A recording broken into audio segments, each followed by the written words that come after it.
is on the move again. Есть и другие соображения. We are doing this to wake the leaders up.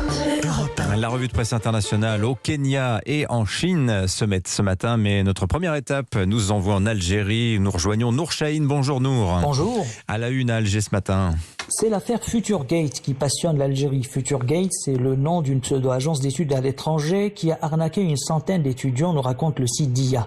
L'agence s'est fait aider pour promouvoir ses séjours d'études factices à l'étranger par les plus célèbres influenceurs algériens sur les réseaux sociaux, dont la plus suivie, à savoir le média Lezoul.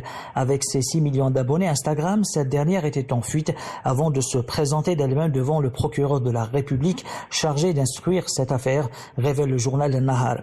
Gros titre du journal L'Express, comment des influenceurs sur les réseaux sociaux sont-ils arrivés à arnaquer 75 étudiants? Les influenceurs ainsi que le propriétaire de l'agence mis en cause ont été entendus par la police. Ils se rejettent les responsabilités et chacun accuse l'autre d'avoir orchestré l'arnaque. Merci Nour Chahine. Au Kenya maintenant, bonjour Charlotte Simonard. Bonjour. De quoi parle-t-on à Nairobi?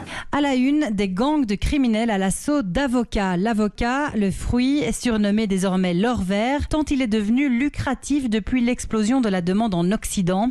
Le quotidien The Star révèle que les producteurs kenyans sont de plus en plus la cible de bandes organisées qui investissent la nuit les plantations et volent les fruits en quelques heures. Un seul avocatier peut rapporter jusqu'à $600, souligne le journal. Alors pour sauver leur récolte, les producteurs font appel désormais à des gardes de sécurité armés et installent des clôtures électriques. Plusieurs incidents ont éclaté ces derniers mois, soldés parfois par la mort d'un assaillant, rapporte l'article. Beaucoup de Kenyans dépendent aujourd'hui de ce marché. L'année dernière, le Kenya a dépassé l'Afrique du Sud et est devenu le premier exportateur d'avocats du continent. Merci Charlotte. Enfin en Chine, bonjour Sébastien Le Belzic. Bonjour. À la une ce matin à Pékin. Alors la une de l'actualité, en Chine, la fin annoncée des kiosques à journaux. Au pays du milliard d'internautes, le papier n'a plus la cote. Le magazine Sixstone consacre une longue enquête à cette institution communiste des kiosques à journaux appartenant aux municipalités et dont les emplois étaient proposés à des chômeurs. Une façon de les maintenir à flot, explique le journal.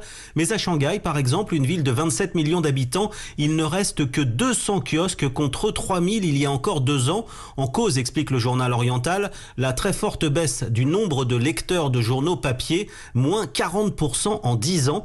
Les kiosques ne sont donc plus rentables et les mètres carrés libérés voient pousser des boutiques et des restaurants. C'est la fin d'une époque, se lamente Sixstone, celle où l'on se retrouvait autour d'un kiosque pour discuter avec ses voisins tout en feuilletant les journaux. Merci Sébastien. L'édito est